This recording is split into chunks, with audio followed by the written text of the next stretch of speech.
جی السلام علیکم۔ وعلیکم السلام۔ جی بھائی جان۔ جی مولانا سے سوال ہے جی۔ جی فرمائیے، تھوڑا اونچا بولیے بھائی۔ جی مولانا سے سوال ہے کہ پرانے بچی اگر مکمل بچہ پیدا ہوتے ہوئے فوت ہو جائے بغیر چیخ مارے، اس کا نام رکھنا چاہیے اور نماز جنازہ پڑھانی چاہیے یا نہیں؟ اچھا ٹھیک ہے جی۔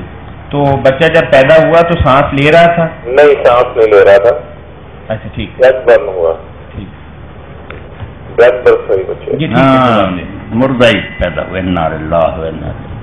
اس بارے میں میرے بھائی زیادہ لوگ تو یہ کہتے ہیں کہ جب بچہ پیدا ہو وہ چیخ مارے، کچھ حرکت کرے، پتہ چلے کہ اس میں زندگی تھی پھر مرے تو اس کی نماز جنازہ پڑھنی چاہیے، مگر میں اس بات کو درست سمجھتا ہوں جو امام احمد بن حنبل رحمۃ اللہ علیہ نے کہی اور شیخ عبدالعزیز بن باز رحمۃ اللہ علیہ نے بھی فتح الباری کی حاشیہ میں اس کو ترجیح دی، علامہ البانی بھی اس کو ٹھیک کہتے ہیں۔ صحیح یہی ہے کہ 4 مہینے کے بعد بچہ مردہ بھی گر جائے تو اس کی نماز جنازہ پڑھنی چاہیے، کیونکہ اس میں جان اللہ تعالیٰ کی طرف سے ڈال دی جاتی ہے۔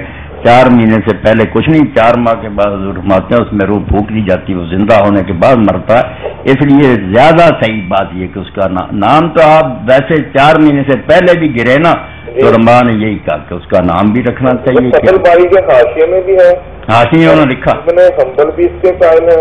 ہاں، امام احمد بن حنبل کا قول جو ہے نا اس کے بعد میں شیخ عبدالعزیز بن باز 3ری جلد جو فتح الباری کی ہے نا اس میں کتاب الجنائز میں انہوں نے لکھا کہ بھائی صحیح قول یہی ہے۔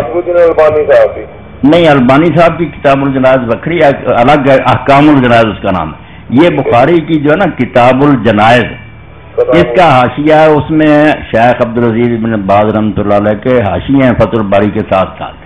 اس میں انہوں نے کہا کہ حق بات یہ کہ 4 مہینے کے بعد جو بچہ گرے اس کی نماز جنازہ پڑھنی چاہیے، اور نام تو اس سے پہلے بھی گرے تو اس کا بھی رکھ دینا چاہیے۔ انشاءاللہ وہ قیامت کے دن زندہ اٹھے گا، اللہ اس میں بھی روح اور اپنے ماں باپ کی طرف سے جھگڑا کرے گا جنت میں لے جانے کے لیے۔ نام رکھنا چاہیے۔ ٹھیک ہے جی، نام رکھنا چاہیے، نام رکھنا۔ ٹھیک ہے، السلام علیکم۔ جی بارک اللہ فیک۔